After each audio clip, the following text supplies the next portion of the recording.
Al-Quran itu akan sangat berharga kalau orang baca punya masalah. Maka problematika salah satu orang umat muslim zaman sekarang adalah, Mas, dia baca Al-Quran tapi untuk orang lain.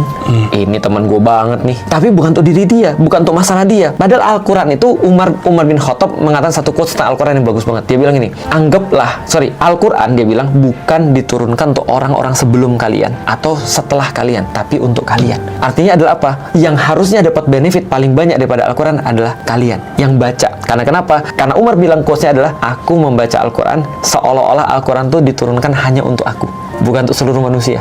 Maka kita akan mendapatkan jawaban daripada setiap masalah-masalah kita. Gue sekarang lebih ke goblok karena gue tuh ngelihat Al-Quran, wah gue menangis nih, kacau.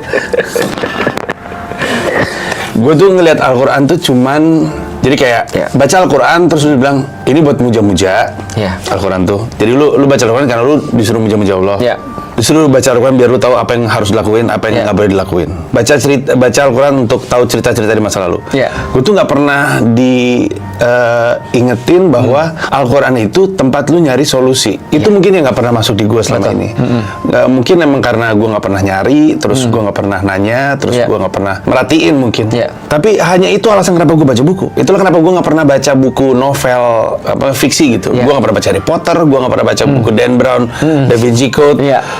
Gue nggak pernah baca buku Stephen King. Tapi buku yang gue baca tuh semua ada hubungan sama rasa penasaran. Dan gue sering sekali ngelihat toko buku terus gue bilang, kayaknya suatu hari gue akan penasaran soal ini. Terus gue taruh di perpustakaan gue. Dan kadang-kadang bener, gue lagi cari buku tentang apa gitu, gue baca, untung gue udah beli ini bukunya gitu. Tapi gue punya Al-Quran terus sepanjang hidup gue, Ustadz. Dalam hidup gue selalu punya Al-Quran. Gak pernah gue buka untuk cari solusi.